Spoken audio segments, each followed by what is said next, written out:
welcome to Brunch with REC, another edition. Good morning, my brother. Good morning and welcome. Nice to start a Saturday morning with you guys. Look at the screen. Look at the screen. He's saying who's the best looking panel on Zoom right now. And it's this one right here. Hey. Welcome to Brunch with REC live on Facebook. What happens here? Well, what happens here is I don't let you say your piece at the start because I'm so excited today. We've been off for 2 weeks. We took off brunch last week because of Canada Day. So happy Canada Day. Hopefully everybody enjoyed their long weekend. Welcome back to you, Simos, to everybody who's watching. What's been going on, big boy? Brunch with REC, where real estate conversation happens. Well, we took a vote on that. We took a vote on that here live on brunch here. We took a vote on what we're going to have our tagline for Brunch with REC. And all of our insiders said, you know what? We like the where real estate conversations happen. It's a table. Look, we're going to be moving to a new space not too long from now. Like we're going to be a couple of months away. And we're going to really incorporate the kitchen and the island and a lot more food. Again, big shout out to Jordan, who always does an amazing job catering. We don't have it on the table today because we all ate it. It was a bunch of Western sandwiches. We were really hungry today in the morning. So let us know, first and foremost, where you're signing in from, what you're having for brunch. Is it coffee or tea? We always like to know. I went with some H2O. I already had a cup of coffee. We're going to be bringing a lot of energy today because, as you guys know, that about 90% of these brunches that we do, the conversations that we have every other Saturday live here on Facebook, 90% of the time, they're all educational based. We're always trying to provide as much education as we possibly can to our community. This way, you guys and you girls can make your own decisions, quality informed decisions to see what type of strategy you might want to invest on, so on and so forth.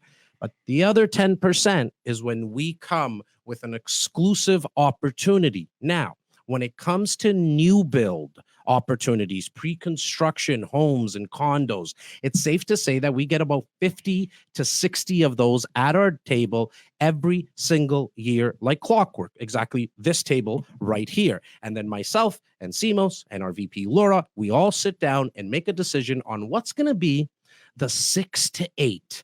Last year in 2020, I think we ended up doing about 7 opportunities. So far this year, we've only done 2. Today is the 3rd opportunity after all the due diligence that we've done on probably about 18 to 19 other projects.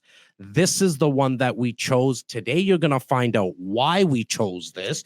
We actually have a very special guest. Some of you would know him, Carmen, who's the CEO at Edenshaw, the developer that's going to be bringing us this, one of the hottest opportunities in the GTA right now. We're going to be bringing him on shortly. But before we do that, we're also going to be speaking about what this strategy is. You know why, Simos? Because we have a lot of new people coming in. Everybody needs a refresher. For sure. And for those who haven't done it before, they're going to need to know the exact ones and twos of how money is made in this asset class. So I think today, for the first, and I want to do this quickly, lay down the basics, the foundation as to why we're here today. And I want us to be prepared, ready to take action today, to be able to leverage everything that we talk about. And that's what today is truly all about. Now, to Simos's point, if you're new to us, you will realize, and I'm getting told you got to move closer to the mic here, Simos. Thanks, buddy. To Simos's point, as we have a lot of new people coming in, and if you don't know us, you'll come to realize that both Simos and I like to sometimes go off on tangents, and we like the sound of our own voice. But today will be different for a very important reason, because this opportunity is very time sensitive. It's one of the hottest opportunities and the hottest locations in our the GTA. There's a reason why we have the CE, like we have the man who has all the units. We like to digitally kidnap people sometimes because we don't want him to go anywhere else. So we're going to have him on, but we're going to be done this conversation by no later than 11:30 today, where after that, you are going to have an opportunity to get all the collateral and reserve yourself a unit. And by reserving a unit, all you're doing is putting up your hand and saying, guys, I would like to get one of these 3 floor plans. And there's a very easy process to do. We've removed all the friction in the process, but let's jump in. As I see the numbers climbing now, people are signing in. I'm going to get into the Facebook so I can monitor some of the comments as well here. And as well, if you have any questions, just throw them in the comments. They automatically pop in on our screen and we'll be able to see that. Stephen, if you don't mind, can you full screen this for me just so I can see some of the questions if they do pop up? Beautiful. Feel free to throw questions at us. Let's give everyone a 5-minute synopsis, 5-minute Reader's Digest version, so to speak, about this strategy that is investing into new builds / pre-construction condos. Go ahead, Simos. Let me ask you this question. Sure. Because we've done this personally ourselves. Some we do together, some we do individually. Yep. Obviously, our VPs and a lot of our staff have done this strategy as well. Most importantly, in the last 8 years, 1,600 of our clients have taken advantage of this type of opportunity. How is money made in investing into new builds? So there is multiple facets to the question. I'm going to take us and give us a 5-minute refreshing course on the strategy from A to Z. In pre-construction, you are investing first and foremost into the future of a community. Whatever community that we are investing in is going to change as a result of whatever project we're investing in coming to completion. The very first component that we look at on a pre-construction deal is the location.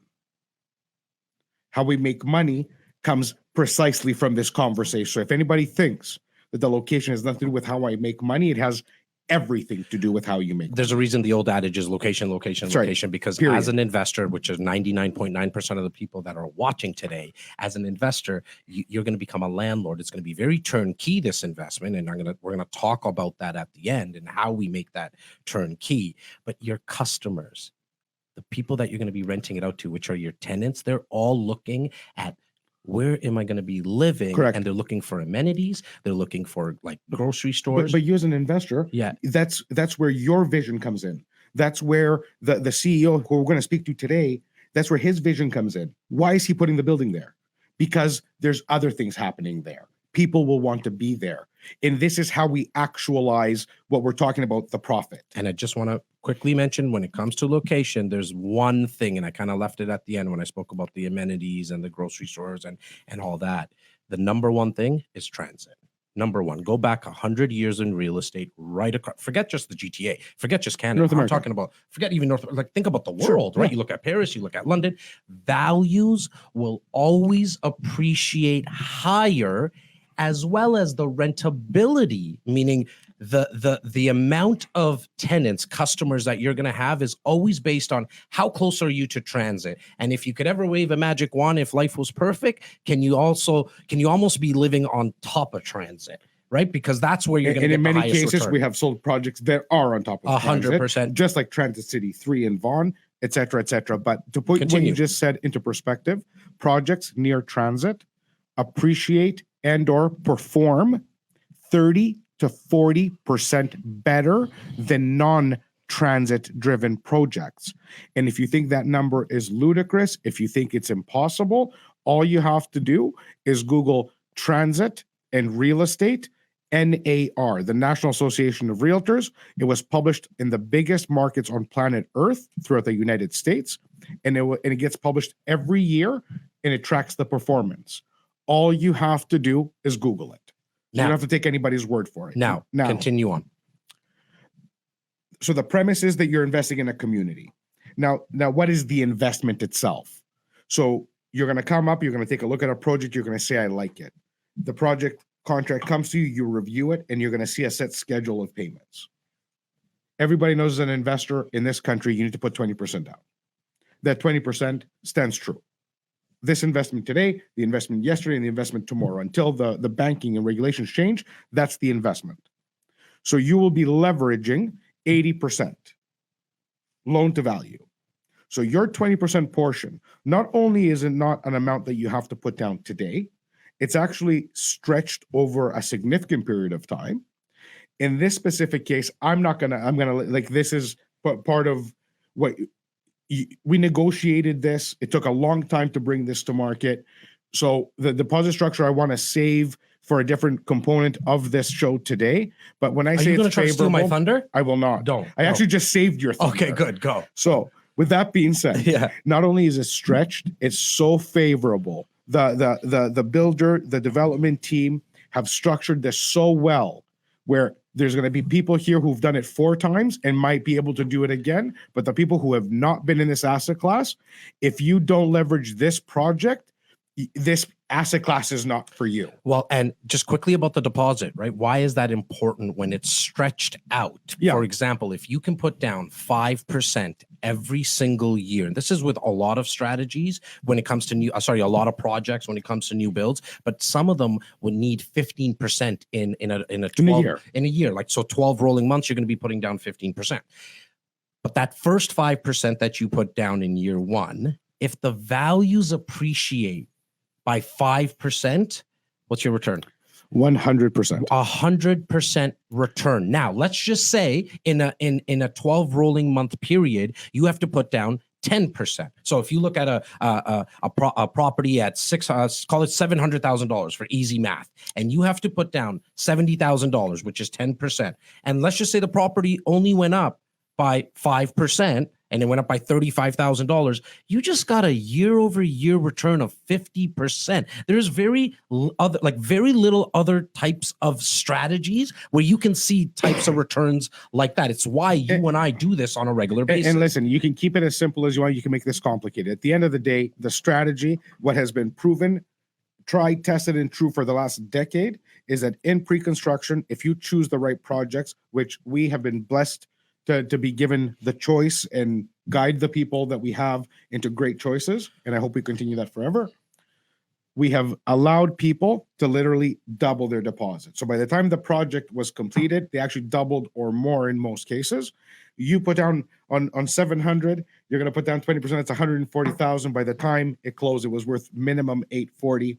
And you were able to refinance right at the end while you're closing and literally get all your money out and have a condo sitting there with 20% equity with none of your money. And the return on that condominium is infinite and it's forever. And I always say, right, the question's not if you should do it. The question becomes how many times can you actually do that from a financing perspective? We need to speak about one thing before we bring on our special guest today, which I kind of want to make them wait a little bit. You know why? Because the Italians are facing the English tomorrow in the Europe final. I got my team playing. I want to make them wait just a little bit more.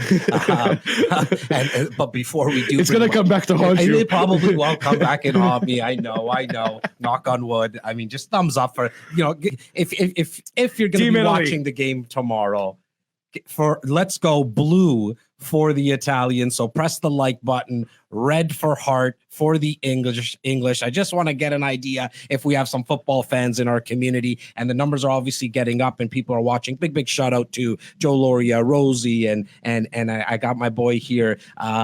You know what? I just saw him scroll down here. Nat's on this, and Tyler's here as well. Make sure to leave any of your questions, please, on in the comments here. But we need to speak about one very important aspect of this strategy, which makes it, in my opinion, the best type of strategy if it's done properly, which comes to first access pricing. If you're not getting in, if you as the public are hearing about projects, it's too late. It's too late. The builder has already increased the price 3, 4, 5 times. Sure. We're talking about an $85,000 to $95,000 price increase, sometimes over a 2-year period. Right, on average, from when the building gets built, this from when you buy it. This isn't a ploy. It's 100%. Well, contrary to what a lot of people believe, that the builder wants to sell out on their project on day one. No, they don't. It doesn't help their performance. They want to allocate units. They want to achieve financing. 100%. They want to achieve financing. There's a certain number that they need to sell, but they on purpose allocate units and increase pricing. That's why today is so important, because you're not even in first access pricing. This is so exclusive with all the incentives that we're bringing. Hence why this is one of the 6 to 8 properties in 2021 that we'll be doing. Sometimes we're a little less than 6. This might be a little light this year because I'm not just liking a lot of the stuff that come through because of either the fact that we're not getting in first access, A, B, the location is not good. C, the developer is not one of that has a good reputation. And then 3, the incentives for investors. So that's part of our due diligence. We're always looking at, are we getting it at first access pricing? Where's the location? Who's the builder? The track record is huge. The track record is huge, right? And that's been the biggest problem for us this year in getting projects is we simply don't like what some builders have done. We don't like it because we invest, like this is a project that we're investing in. Westport, the Edenshaw's last project is a project that we invested in. So if we are not willing to put our money in the project, we're not going to have our clients put the money into the project. Well, and it's truly that simple. Look, we don't say this all the time because we unfortunately cannot invest in all the properties, even the 6 to 8 that. But even would you? Bring. Well, look, the 6 to 8, in my opinion, I would, and I think you would go, as well. 100%. I fall in love with those 6 to 8, but sometimes from a financing perspective, it doesn't work. This is a location. This is a property that both myself. Simos, myself, and our VP Laura is going to be investing in this because of the deposit structure. I've never seen a down payment structure as extended and as flexible as this. And one of the main reasons to tie in what you said about the builder's reputation, Simos, is because the builder is financially backed very, very strong. They don't need the deposits like a lot of the other builders need them up front. This builder is financially backed so strong that they were able to, and we were able to, twisting a little arms, get an extended deposit structure, which you as the investor now can take advantage of. That's right. We are seeing a bunch of Englands, but we're seeing probably more Italian flags with the blue likes, which means we might as well bring in our special guest. Stephen, please bring in our boy Carmen. I really want to. There he is. What's going on, Carmen? How you doing, man? Oh, you're just on mute. There you go. How you doing, buddy? I just wanted to make you wait a second there. That's all. That's right. So it did How kind of you come doing, back. Good. Carmen, the last time that our insiders saw you was almost a year to the day. Actually. Yeah. You were up north at that time, and we did. No. No, I was in the city. I couldn't go up north because I had to talk to you goons. Okay, well, thank you, because 25 of our REC insiders a year ago got in, and thank you for coming on that day. 100%. 25 of our REC insiders got into an investment in Port Credit exactly a year ago, and their portfolios now have grown, I'm going to say on average by about $35,000 to $45,000 just by an easy again, a very, very flexible deposit structure at that time. But because they got in at first access, I know we were talking about the game, but we're going to go right into the meat of our conversation. I know how busy you are, and congratulations first and foremost, Carmen. I mean, you got the hottest project right now on your hands. So congratulations to you. Thank you. It's obviously not just me. We look for the sites, but the team is everything in putting this stuff together, designing the building and putting the marketing collateral together, and all the legal and stuff we have to do in the background, and our team is awesome. So thank you. I definitely, Carmen, want to also congratulate you, and I also want you to get us started and speak a little bit to the location of this project being in such direct proximity to one of the most advanced, biggest, and most fluid transit centers in the entire GTA, and that being the Cooksville Superstation. I don't know how they're going to coin it, but we're going to be talking the light transit rail on Highway 10, the GO train, the buses. Tell me a little bit about. Obviously, we know why you chose the site. Everybody knows why you would choose a great. Well, no, site. hang on. You know what? But no, I want to see, like, from the developer's eyes, when you're picking a site and you see those things. Tell us how you break down this information, because you're a community builder. Yeah, I'm born and raised in South Mississauga. The owner of the company, David McComb, is also from South Mississauga, from Vancouver originally, but moved to Mississauga about 25 years ago. So we know South GTA, we know Mississauga, we know Toronto, we know Etobicoke very well. Can you guys hear me okay? Perfect. So we had, just by virtue of the fact that's where we're from, we've seen the city grow, especially the Huron-Ontario corridor and the downtown Mississauga pocket. And a lot of what we do when we're looking for sites is trying to understand where public infrastructure is going, where high order transit's going. Like you were alluding to earlier, transit's a very important piece of the puzzle, especially in the future when it comes to building communities and looking for a place to live. And we understood, obviously, at a very early stage, that there was going to be a massive infrastructure investment made by the province along here Ontario Street, which is kind of like Mississauga's Yonge Street, right? That's right. So keeping an eye on the corridor was very important to us. And knowing Mississauga the way that we do, I always wanted to be kind of south of the Burnham-Thorpe here Ontario corridor. It's a little bit more residential in feel. Being on the east side, you get to take advantage of the Mississauga Valley, which is all low rise and parks and stuff. So you have a city center type view. You also have a residential feel, but it's super connected to the GO station, the future LRT. It's so funny, Carmen, because you say residential field. When we were talking about it this morning, and I was talking about it's right at Highway 10 in Fairview, and that was the library. That's the library site, right? No, it's a vacant raw site. We sourced out the owner and had a communication privately with a private family that owned the real estate for 40 years and negotiated an off-market deal with this raw land that was never put into production at all. Got it. Yeah, but it's at Fairview, yes? Northeast corner of Fairview, which is a residential street that goes down into the Mississauga Valley. Okay, so I'm driving by 2 days ago, and I'm like, this is exactly where the site is. I had one of my clients in the car, and this is where the site is. And you have this, right now it's lush too. You know what I mean? Like everything is lush, and you're looking at the behemoth of Square One up ahead.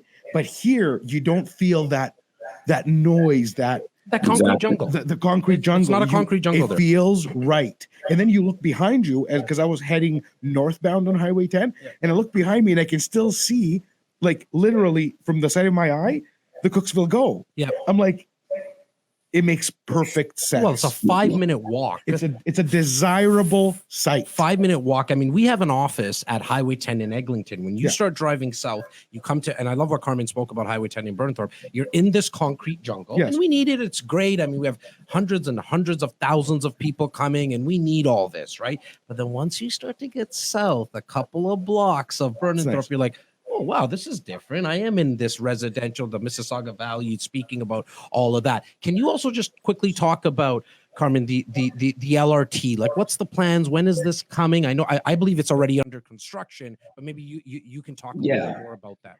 So what I like about the site is we are downtown. It is downtown Mississauga. We are, did you guys change the video here in some way? I want to look more at you because our viewers are saying they're tired of looking at Jas and Simos. I was going to say, I don't want to look at myself. I'd rather look at you. Look at that slicked hair back. Look at that. Look at the beard. Go. So so anyways, the location of the site is strategic because it is downtown Mississauga. So to walk to Square One is a few minutes. And the good thing about it though, is that the new LRT, which is currently under construction, it should be at least 80%, if not fully completed by the time this condo will be constructed and occupancy will take place. It should be completed actually, now that I think about it, because that's 2025. There'll be a Fairview station stop right out front of the condo. So the LRT is pretty much just like a streetcar that will run up and down here Ontario Street, connecting all of the northern parts of Mississauga down to the Port Credit GO station. And it will stop at the Cooksville GO station on the way down. ALBA is located right at Fairview and here Ontario, where there is an LRT stop. So you can walk out the front door, get onto the LRT to go north or south. And at the same time, if you don't want to jump onto the LRT, you can walk to the GO station, which is just south by 5 or 6 minutes. Now, what's beautiful about this site is because we're right on here Ontario, and on the east side, you have this residential feel, but also you don't have to worry about getting onto a bus, which is, buses are great. But when you're kind of too far north and west of here Ontario, some of the other projects in the community are great, but they're on the bus line. So to get to the Cooksville GO station, you either have to walk for like 25 minutes or so, maybe longer, or to get onto a bus. Here, you only have to worry about walking or taking the LRT or getting into your car. Within 5 minutes. Look, I mean, Yeah. both you and I are very, very blessed to be in this business now for the last 16 years. Yep. Our relationships run very deep. Okay. I mean, we're blessed to know someone like Carmen now for a while. Yeah. As well as obviously Kimberly. We love Kimberly and the team and Hunter. I mentioned this because there is other projects, as Carmen mentioned, right? They all came to our desk here. They're in and around where ALBA are coming. But we've made the final decision of bringing ALBA to our REC insiders and to today's brunch because of the couple of reasons that Carmen mentioned. But for me, it all came down to the fact that you can walk outside and you have an LRT stop. I love the buses and all that, but the buses to me don't increase your value as much as the fact that you have an LRT station that's not even there yet. So you're investing before all this happens. So envision what's going to happen in 5 years from now when it's built. More people are going to want to not only live there, but invest there. But you're getting in very, very early. And then to be able to walk 5-6 minutes, I'll get there in 5, Simos will get there in 6. That to me is critical because you have all these options now, right? You have all these options. So the next thing we have to jump into, if you're okay with that, Simos, location's good. We checked off on location. If everyone agrees here as the in the community, just give us a blue like if you checked off on the location. But go ahead, Carmen. Well, I was going to say too, what's good about the building, which is that you have this, because it's in the city center, you have this awesome city center view, and the Mississauga skyline is growing rapidly. And in 5 or 6 years, it's going to be like almost double what it is now. Maybe not 5 years, but in a few years, it'll be massive. So it's a significant skyline. It's going to look really nice. And we have all those views. But what's great is we also have east and westbound views that are going to be unobstructed forever, right? Because the Mississauga Valley is a park and it's all low rise. So you have this unobstructed view all the way towards the lake over the 9th floor, 10th floor and up. And now all of a sudden you're seeing two cities. You can see the Toronto skyline far off onto the east, the Mississauga skyline, and then all the way down to the lake. So the views are also awesome because of the fact that it's kind of situated outside, just south of Burnthorpe. So we're looking at a little over 400 suites in the building. Can you just talk a little bit about the mix of suites, Carmen, as well as when I almost didn't even believe it when I saw it. There's 3 floors. I think it's approximately in total 20,000 square feet of amenities in this building. Like that's nuts. Spread across 3 floors. Can you dive into that a little bit? Yeah, the building has 418 units, 4 of which are townhouses. We already have a ton of people asking for these townhouses because, again, it's right on Fairview. And it has this real residential feel. The building is ranging in sizes from the smallest being around 427 square feet, largest being around 865 square feet, with the exception of the townhomes, which go up to around 1,400 square feet. 1 bedroom, 1 plus dens, 2 bedrooms, 2 plus dens. The building has about 20,000 square feet of amenities inside and out. Come into the main lobby, which is, I don't know if you've seen the renderings of the interiors in this building. We used Ciccone and Simone again, our interior designers that we used on Westport and that we used back in the Chaz days for that project that we did in Yorkville. And they knocked it out of the park. Like awesome amenity design. One of the best designers, in the world, hands down.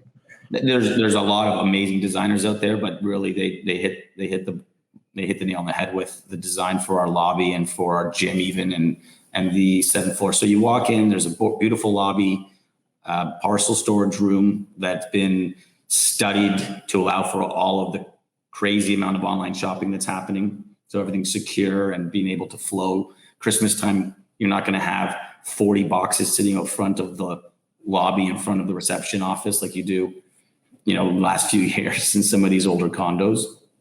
So we have the parcel storage. Then on the main floor, we also have our gym and yoga studio, which goes out, which has a walkout into the outside. So it's an indoor-outdoor facility at grade.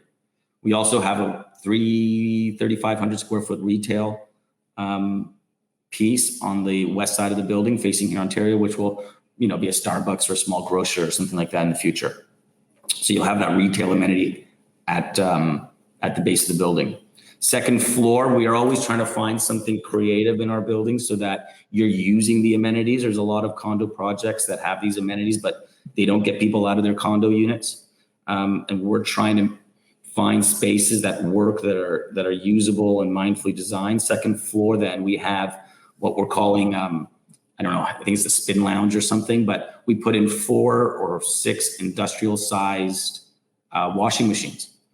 So when you're in your condo and you have to wash your duvet, a lot of them don't fit in these 24-inch condo sized washer dryers.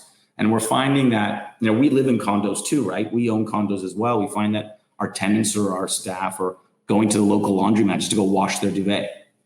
So we wanted to be able to incorporate that inside the building so they don't have to leave to do those bigger items. They can just, do it inside the condo while, they watch TV or hang out in this big lounge.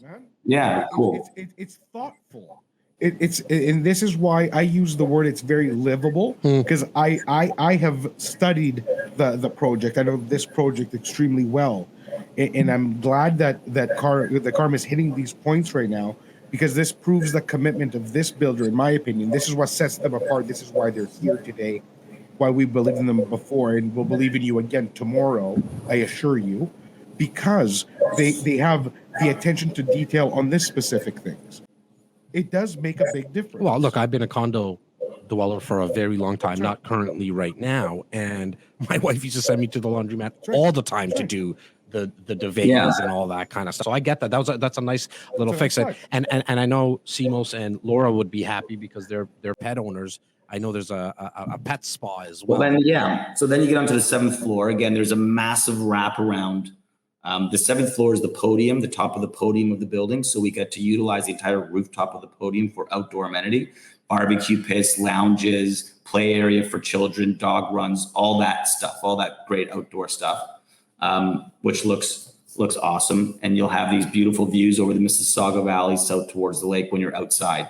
When you're inside the 7th floor, amenity floor. So the entire floor is dedicated to amenity on the 7th. We have the co-working space like we did at Westport, which has meeting rooms, small private areas. It's a proper office so that if we're having to work from home or whenever you want to choose to work from home, you don't have to do it inside your bedroom of the condo because your wife or your girlfriend's at the kitchen table. You can go down into the 7th floor co-working environment, which is Simos is loud. When him and I are on phone calls together, I can't be on calls with him either together. So I like this separate.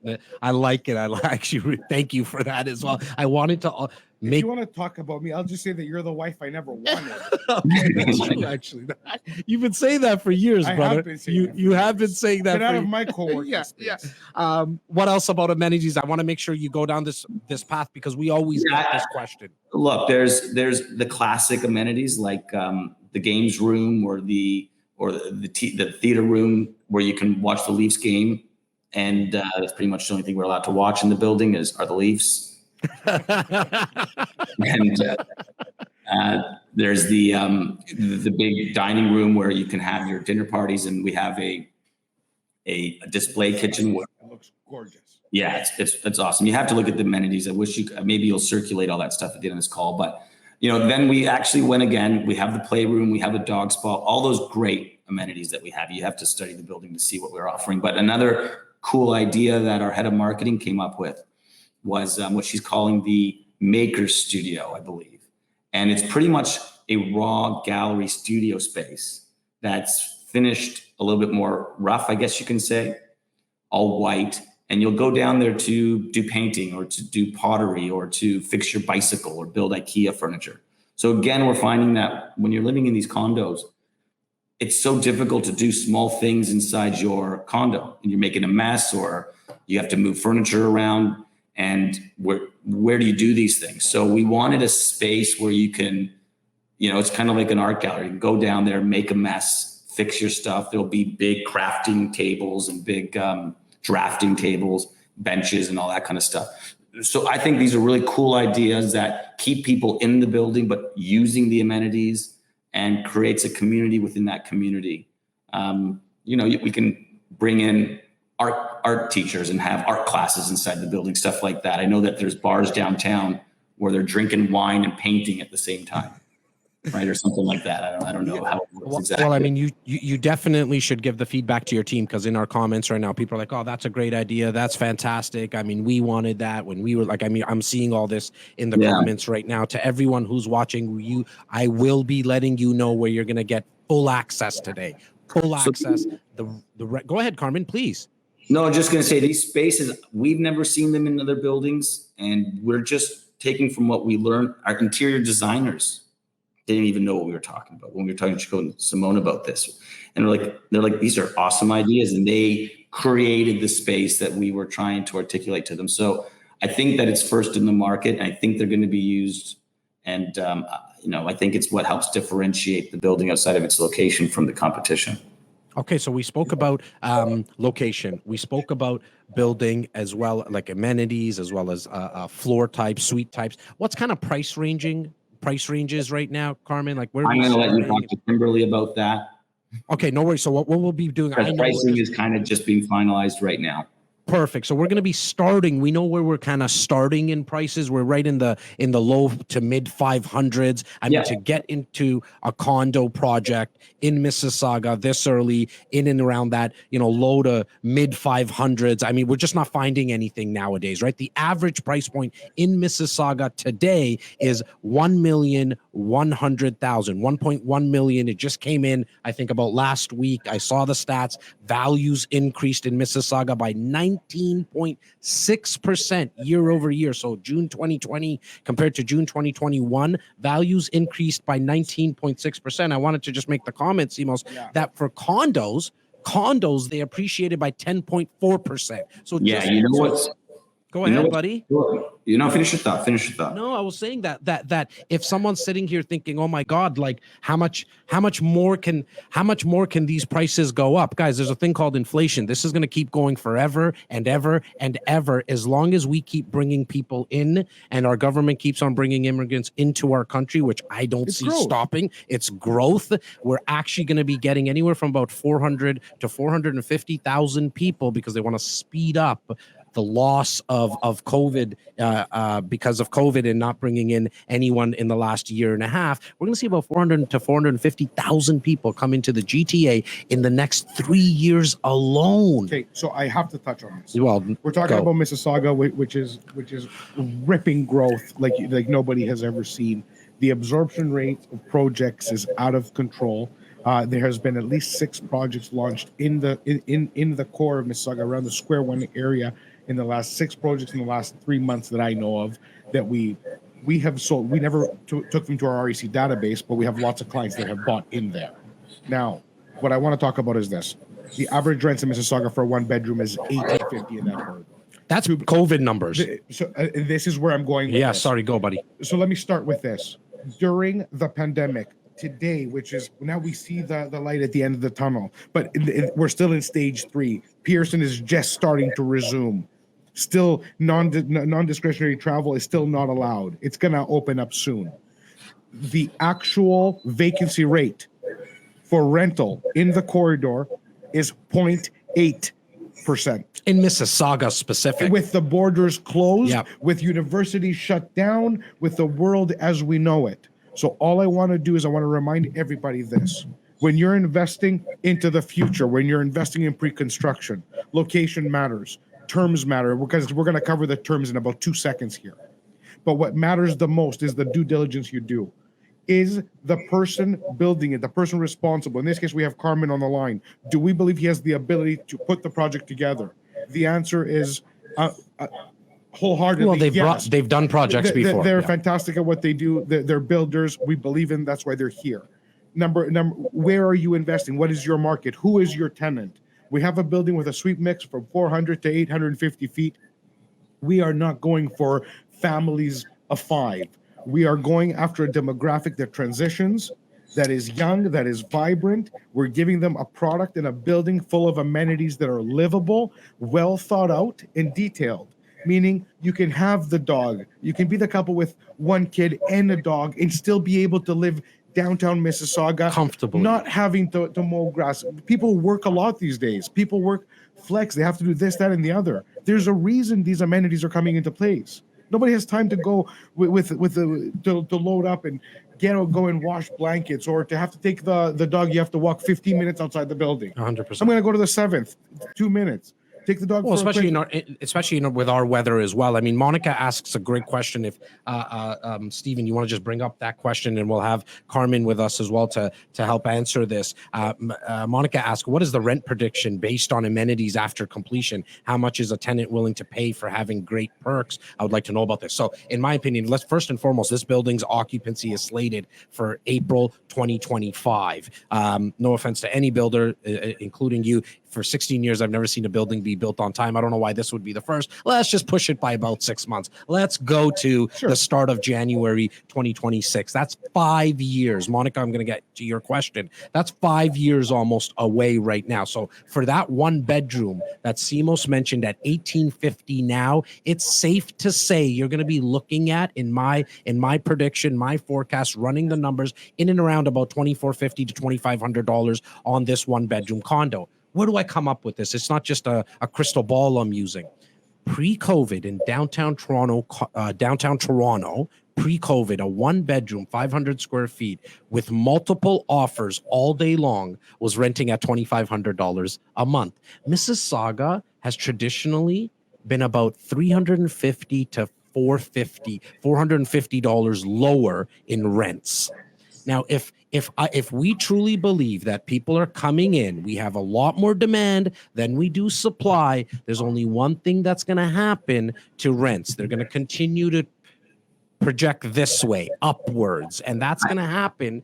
Carmen, please, I want to hear your prediction on this as well. But I'm here to tell you that on a one bedroom in 2020, late 2025, you're going to be in and around about $2,500. I personally am shifting towards a two bedroom. Myself, Simos, and Laura are only looking at a two bedroom, but that's because that's been our strategy for the last year and a half. Yeah, because we want to diversify. You used to be the biggest proponent of one bedrooms. And I still am. I love one bedrooms. Why?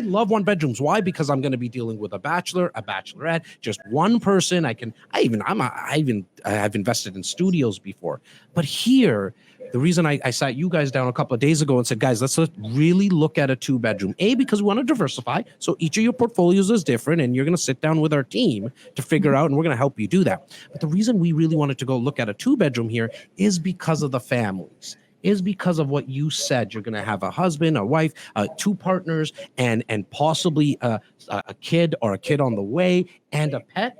It's perfect for these two bedrooms. And you guys did a phenomenal job. Carmen, I'm not trying to blow smoke up your you know what, but I'm telling you, you guys did a phenomenal job on the layouts of these buildings. Yeah. No, not a lot of dead space, man. And that's my pet peeve with these condos. But go, so Carmen, I went on a little rant. Let me talk about, if I may, while my dog jumps into my kitchen over here. The Toronto market pre-COVID, Mississauga market pre-COVID. There's parts of when you talk about Mississauga condo rentals, there's two markets. There's city center, legitimate markets, I guess you can say, that have strong absorption and slow vacancy rate, is poor credit, and city center.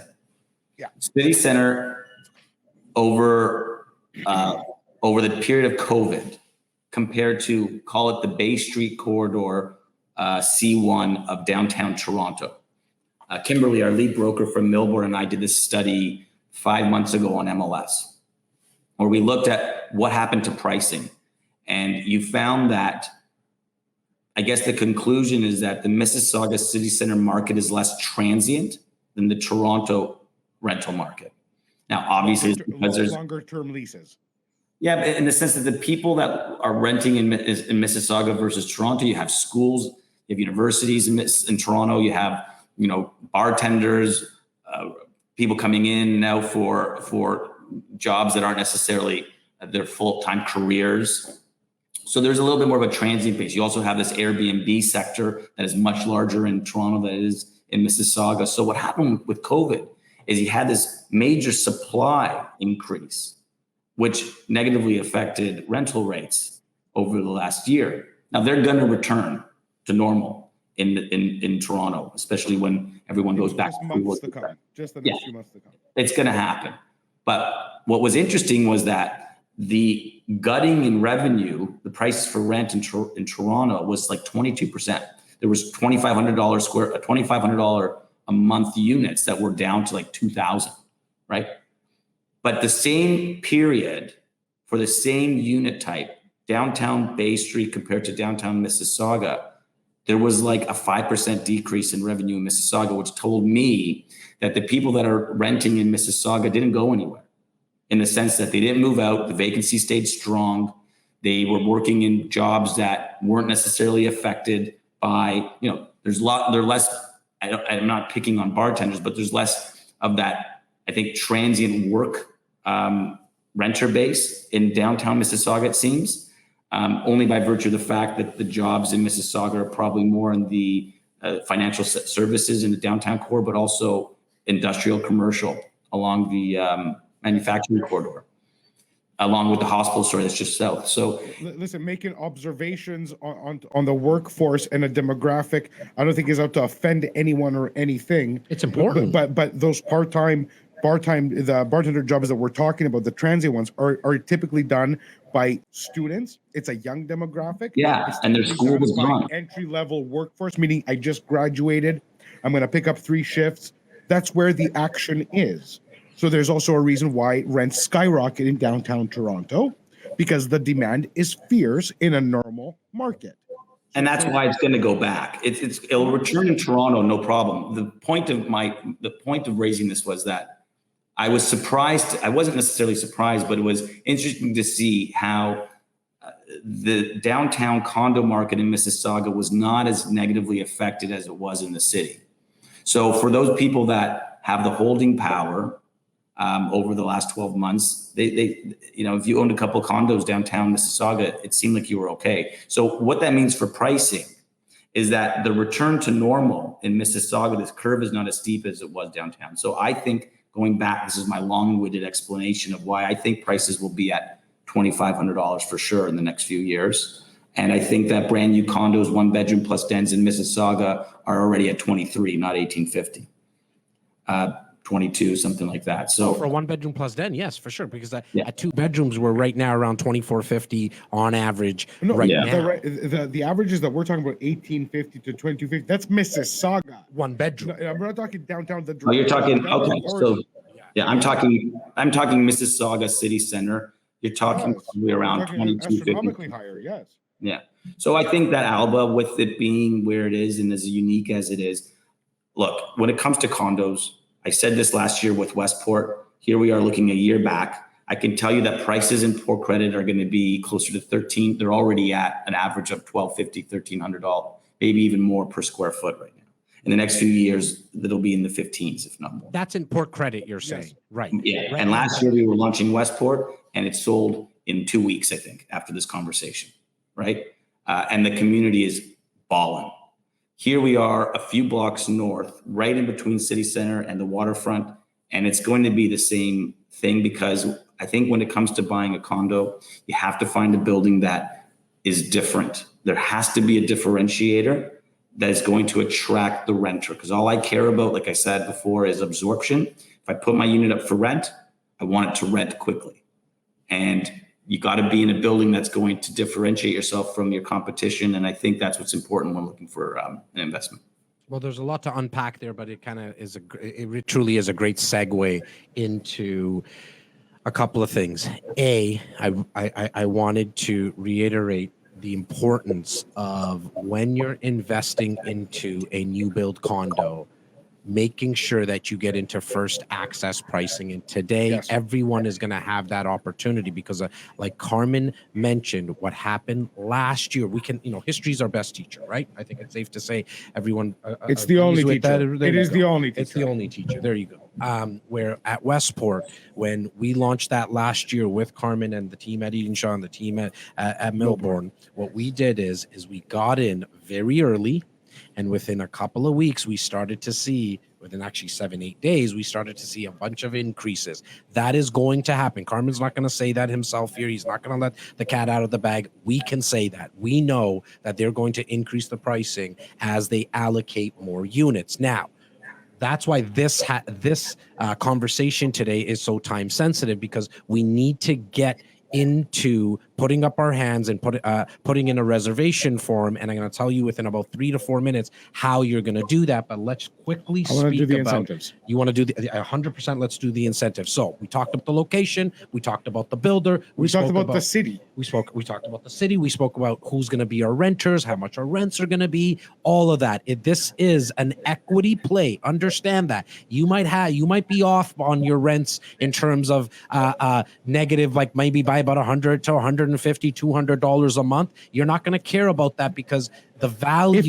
If you are, exactly. I want people to be aware of that and be prepared for that, right? Because if you're paying $150 a month, but your value from when you bought it today to when this gets built, on average for those 1,600 units, is anywhere from, I'm going to say, about $90,000 to $115,000, $90,000 to $115,000 increase. I don't think you're going to mind possibly being and if you do mind, sell it and take your 100% return and right into the sunset. Or if you really mind, don't do it. Like this is there you go. This is coming from the two co-founders at REC. We want to make sure that your portfolio is diversified. This is an equity play. You will win with this. Why are we so bullish on this? Because of the location, because of the builder, but it's the incentives that at the end of the day, if they're not favoring you as an investor, us as investors as well, first and foremost, before we're real estate brokers, we don't look at this project. So I want you, if we can, to bring Carmen back. I want to crush these incentives with him, and I also want to thank him in advance for a couple of them. Carmen, we're going into the incentives, and I see the development charges have been capped. Can you please educate our audience very quickly on what has happened to development charges in the last 2 years for these new community buildings? So this is the problem with developing in Canada, specifically the GTA, is people think that prices are where they are because there's developer greed or something like that. Land is what land is. The lady's not going to sell their property unless they get the number they want. Construction costs are what they are. The cost of creation is the same whether you're building in Toronto or Mississauga or Burlington or Oshawa. But the municipalities' taxes are what people don't realize represent almost 30% of the cost of construction, even potentially more, especially with development charges. Almost 30%. If not more. Like I have a pie chart that I have at the office. I can't remember the stats, but the percentage that we have to pay for government taxes is very expensive. Probably one of the most expensive, definitely in North America, but possibly in the world. And what I want to do, Carmen, is again, just like, because certain things kind of blow people's mind. It's tough to get your head wrapped around that. Development charges are a form of taxation, just so, yeah. Yes. So to put that into perspective, if anybody has any questions or if anybody wants to learn more about why the incentives that we have negotiated with Edenshaw, and why I said I want to thank Carmen for some of them, is because I know the backstory of what these charges look like and what we were able to offer our REC insiders today at this platinum point are fourfold. First and foremost, during the occupancy period. Occupancy period is a time in a condo's lifespan when it's in new construction where it is livable. This occupancy period, because people are confused as to why it exists. There was a time where an end user wanted to buy a condo, and Carmen said it's going to be ready April 2024 or whatever. It doesn't matter when, whatever.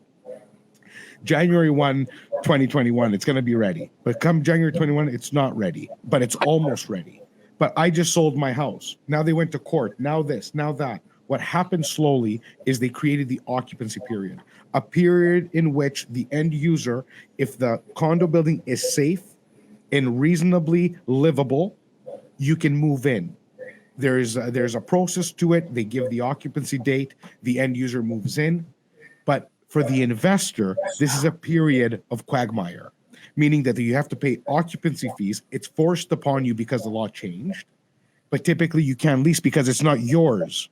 So the builder has to assume the responsibility. If a tenant goes in, the building's not yours, there's liability issues. In this case, Edenshaw has agreed to give our investors the right to lease their unit. They've agreed to participate in that risk with you. and exercise the right to lease your unit during the occupancy period. Whether that period is 1 month, 3 months, 6 months, 9 months, it's typically somewhere around that 6-month range. But by the time it registers, you're not going to have the loss of cash flow. As a matter of fact, it's going to be your highest cash flowing period of ownership because you don't have all the other expenses. You don't have the principal repayment. You don't You're have the only mortgage. paying interest. You don't have the mortgage. You don't have the mortgage payment. So we have the right to lease. So it's a big deal because we're taking the risk on this as the developer by allowing that to happen. That's right. That's right. And this is the renter. If the owner doesn't, go ahead, Carmen. Go ahead. No, I was just going to say, if the owner doesn't end up closing, then here we are with a unit that has to come back to us with a tenant in it that we can't evict. Well, the good thing is that we have It's true.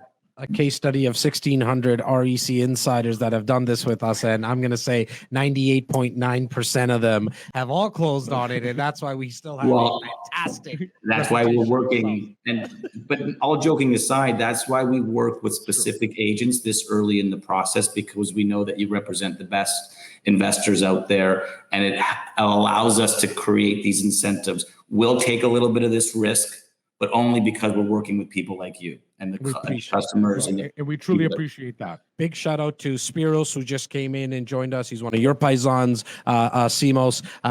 He's done this with us about 3 times now in the last, I think, about 9 to 10 months. Spiros, I have a feeling you're already in my inbox telling me that you want something. I will get to you, brother. I love you, and I know how you roll. Now, the other incentive that's very important, you kind of glossed over it, which is the cap development charges. Yes. Carmen explained it very, very well, but we've got the development charges capped. So if there's an increase, you're capped, you're safe as an investor. If the number is not the number that it's capped at for 1 bedrooms, I believe it, 1 bedroom plus dens, it's 13,000, 2 bedrooms, it's 15,000. If it's less, you pay the lesser amount. You're not going to have to pay the 13 or But that's 15,000. the most that you will ever pay. That's the most that you will ever pay.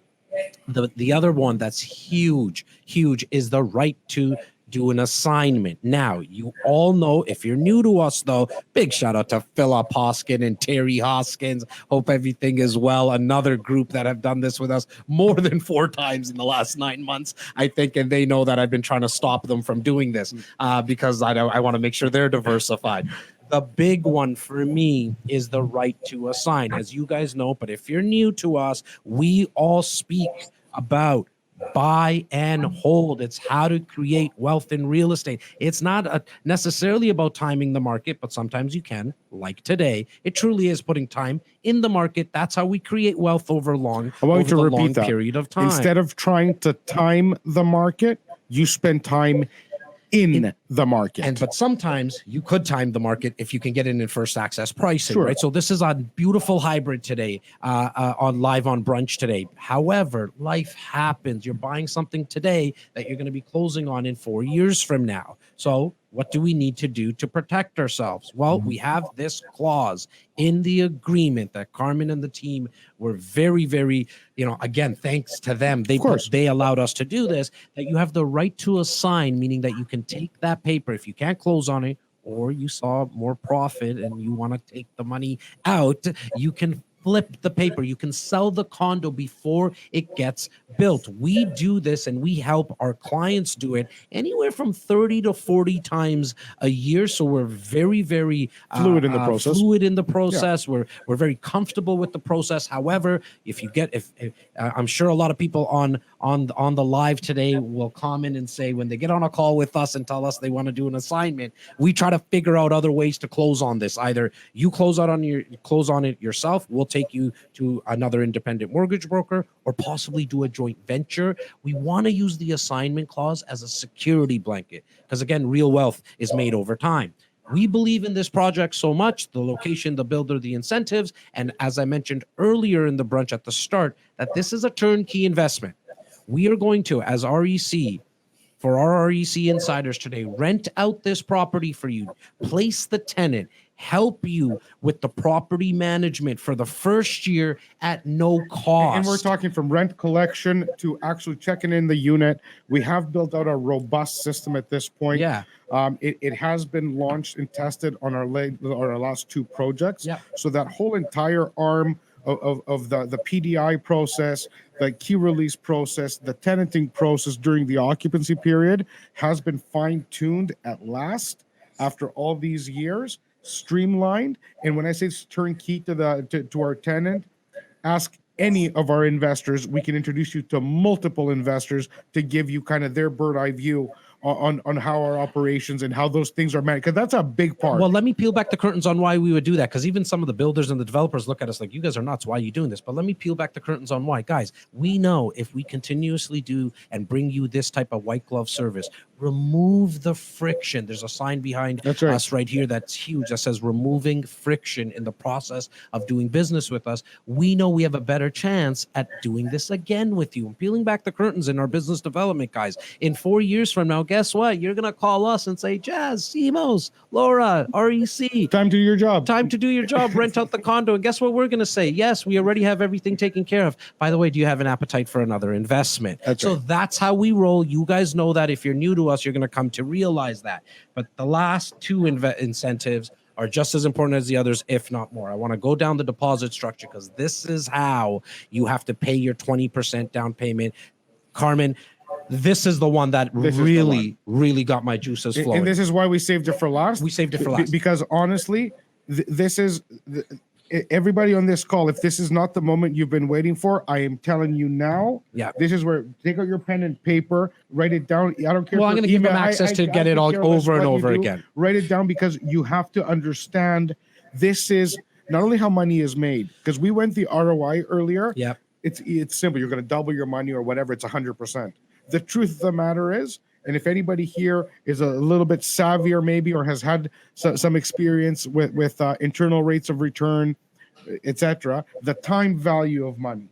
It's not a matter of just like your asset that you write a deal for tomorrow morning starts appreciating tomorrow morning.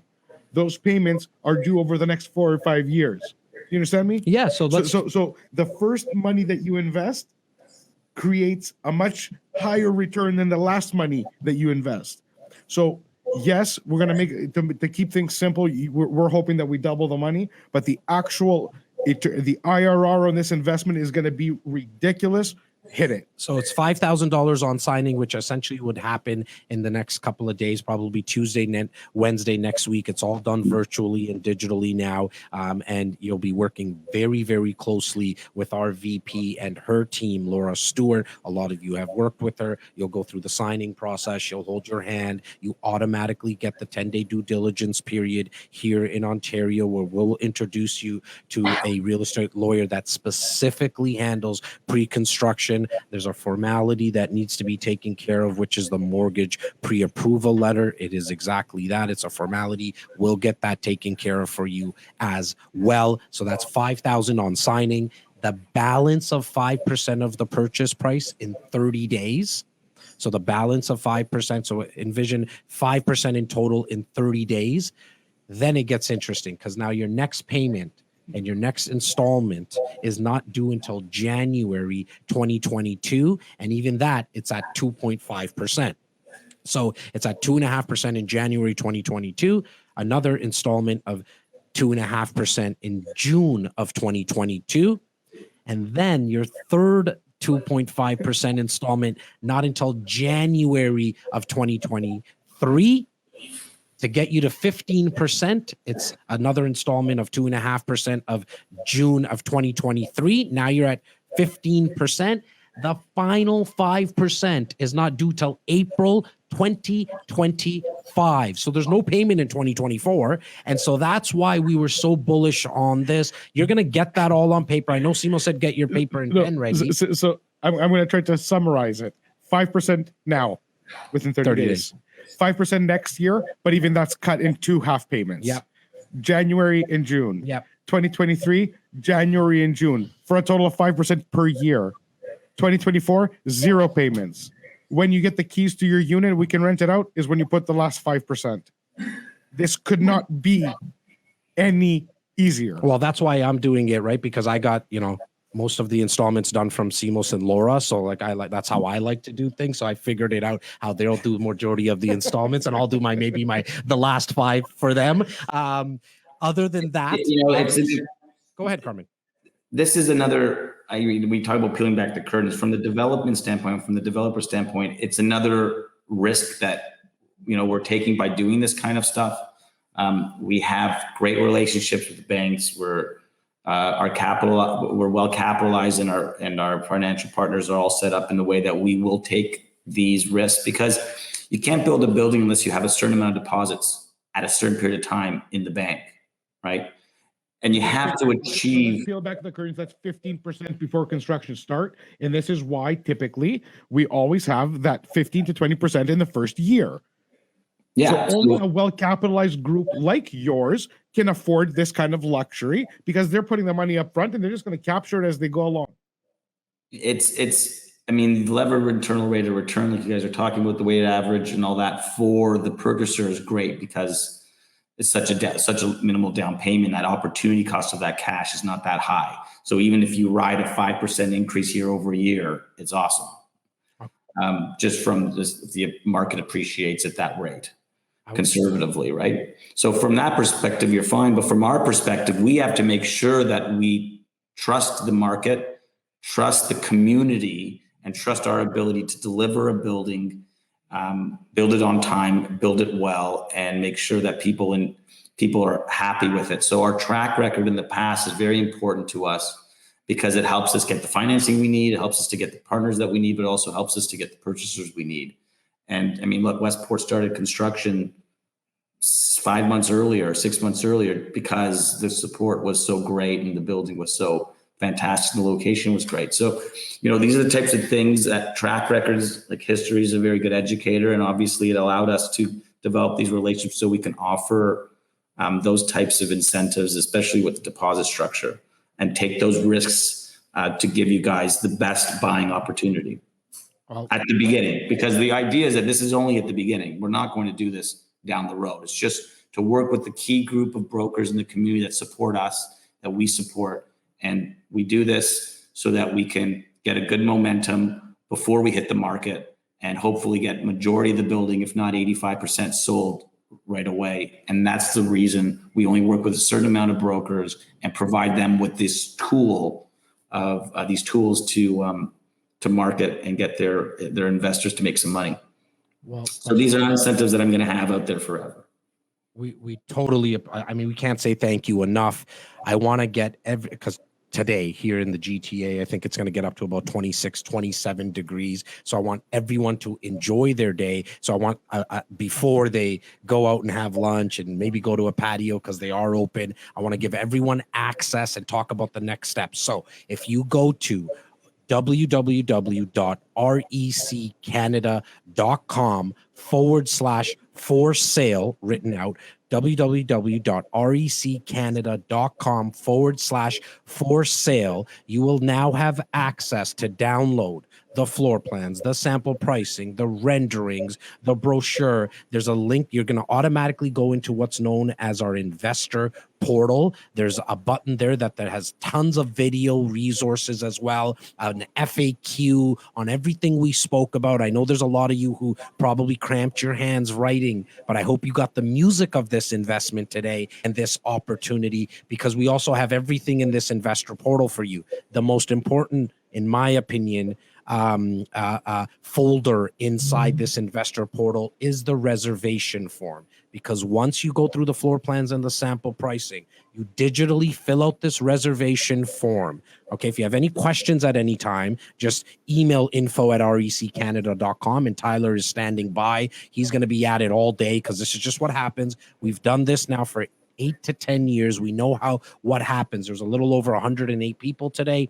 I want you to know, I think there's at one point we had about 125 people on. We are going to be sending this email to our over 9,500 investors tomorrow. But today, if you're watching live, you're ahead of the game, because this email will go out to our 9,500 investors tomorrow. But today, at the end of the day, we're probably going to get anywhere from, I think, about 60 to 70 reservation forms.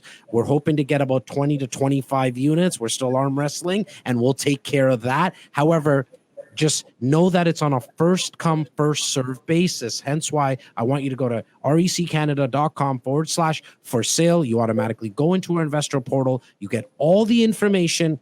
You then fill out the reservation form, and we always ask that you put your top 3 choices. We're going to get you one of them, and then we're going to walk you through in the next couple of days. Once you put the reservation form in, you'll get an automatic email that says we got it, and then one of our team members will be in contact with you come Monday or Tuesday to walk you through this process. We are going to hold your hand, and if there's anybody who's done this with us before, please put in the comments and let everyone who's new know that these guys really take their time. Simos and I cannot do this on our own. This is our team behind us, the Laura Stewarts, the Tyler Walburns, the Shem Sharif, the Bobby Pumes, and our beautiful phenom, Luke Leasing, who's really the expert when it comes to this building and this process. He's going to be hand selecting some of these units with Simos and I and getting on a call with you Monday, Tuesday, Wednesday to walk you through which unit you got. But today, Stephen, if you can show the sign above my head, there's always this sign. Majority of you've seen it in my podcast. It says, ready, fire, aim. And I know a lot of us grew up being told, look before you leap, or ready, aim. Don't pull the trigger until you've aimed. In real estate, it's different. And I'll tell you why. Because the nicest thing with the coolest thing and the biggest advantage and benefit you have in real estate is that you can pull the trigger. And you can fire today, and then we can adjust along the way because we have the 10-day due diligence period. It is exactly when we say tie up the property, tie it up. Don't miss the opportunity. And do the due diligence. Do the due diligence later. Have conditions protecting you. We especially when you buy a new build, we have the 10-day due diligence period that we're going to have our lawyers walk through. You're going to get a detailed summary. Look, our lawyers. I'll peel back the curtains. The lawyers have already looked at the agreement. They've given the A-OK, but you're not going to take the Indian and the Greek's word for it. Or you could. What you're going to do. Well, no, I want them to hear it from the I lawyer. All right. You wouldn't. You wouldn't. I want you to. You've had like 6 coffees since we've been on this chat. I haven't had a glass of water yet. This is getting water. Carmen, it's water. I promise you, it's not coffee, buddy. Tequila, more like it. You guys are getting out of hand here. I gotta go. Okay, guys. reccanada.com/for sale. Carmen, did you want to leave us with anything today, buddy? I mean, appreciate your time, your team. Again, thank you. But leave our investors. We've been at this for years. There's a lot of we spend millions and millions and millions of dollars to buy land, and as do other developers, so that we can make sure that the money that we put at risk is going to create a return over time, right? So we're in the same long game as the purchasers that are looking to buy the actual condo unit. It's important that location is paramount to us. Communities are paramount to us. We don't even invest, to be honest, outside of the GTA, pretty much Mississauga and Toronto, because those are our favorite markets. Not that there are any other favorite markets out there. So I guess the idea is do your due diligence, like you said. Don't take anybody's word for it. Go and do your research and make sure you're comfortable with the investment. You know, we don't want anybody to feel like they have to buy a condo at ALBA, but if you do your research, you'll get comfortable with the community, and you'll probably want to make an investment somewhere in the area. And as long as people have that time to do that, they should be comfortable in moving forward and investing in real estate. And then, you know, last year when we talked, we were entering COVID. Now we're looking like we're starting to come out of it.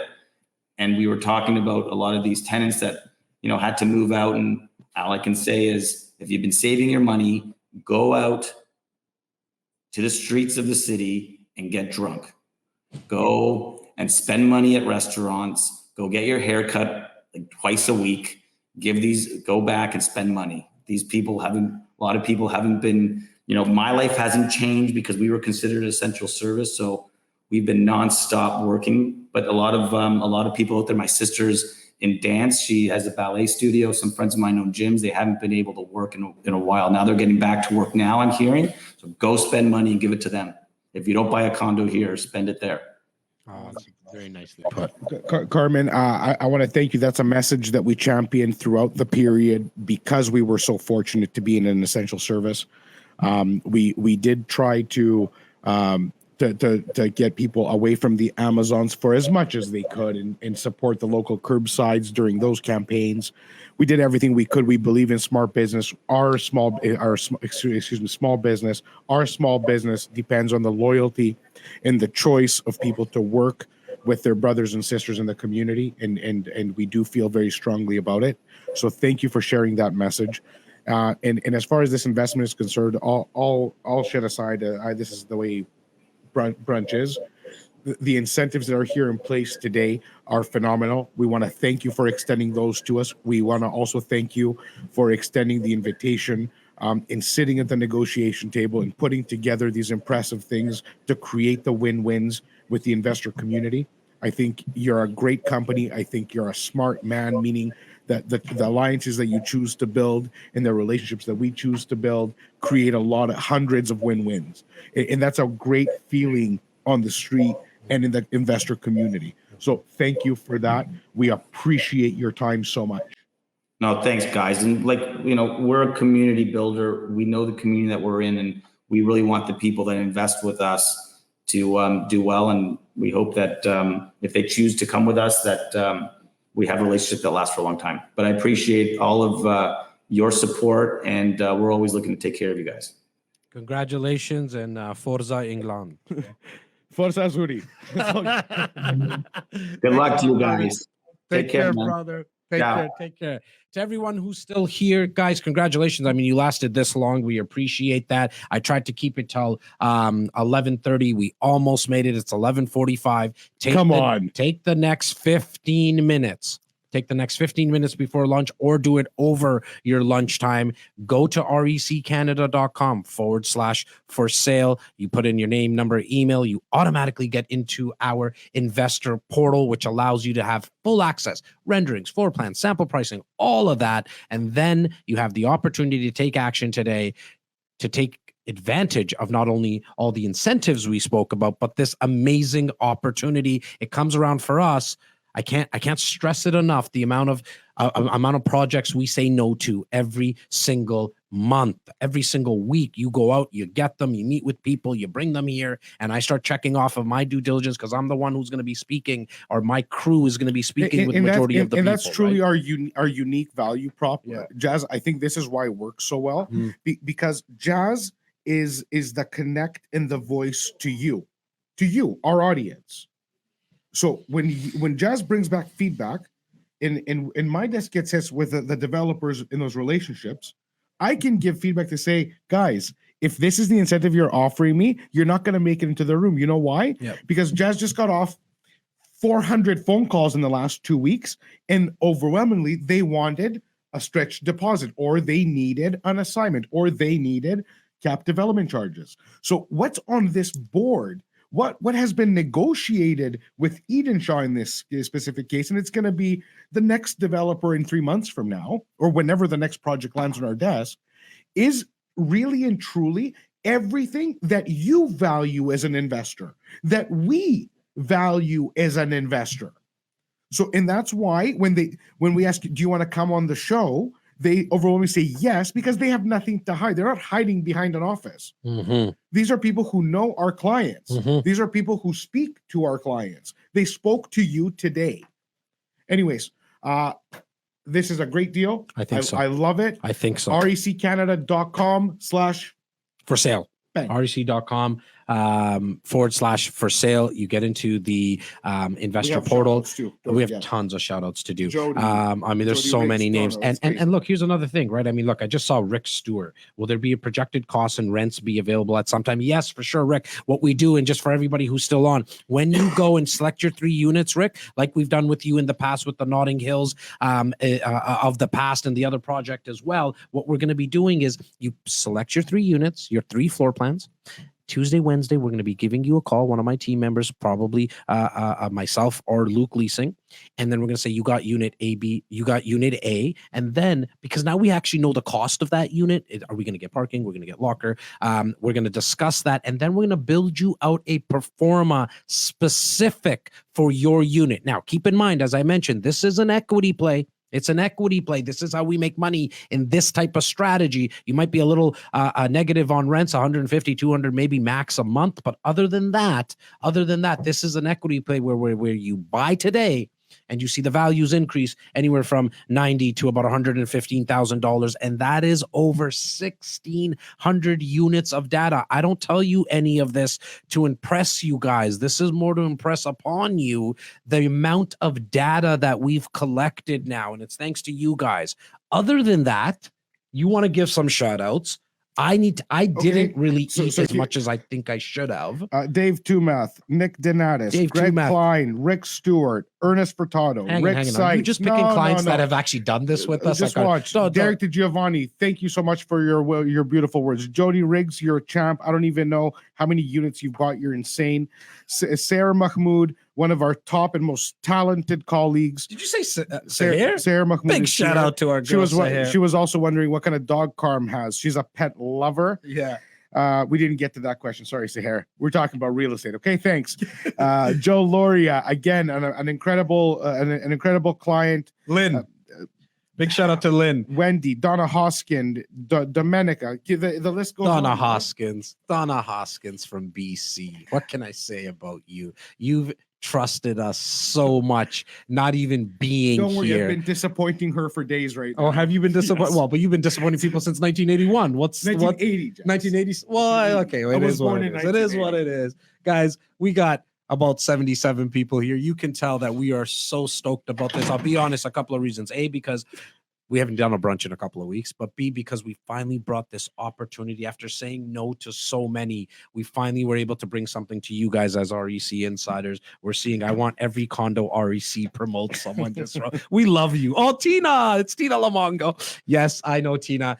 Put in the reservation form. You and I will get on a call personally, and I'll discuss to see if this fits your portfolio. Let's go drink tequila. But other than that, we love you. We will see you not next Saturday, the Saturday after that, because brunch is every other Saturday live here on Facebook at 10:30 a.m. Please do us a huge favor.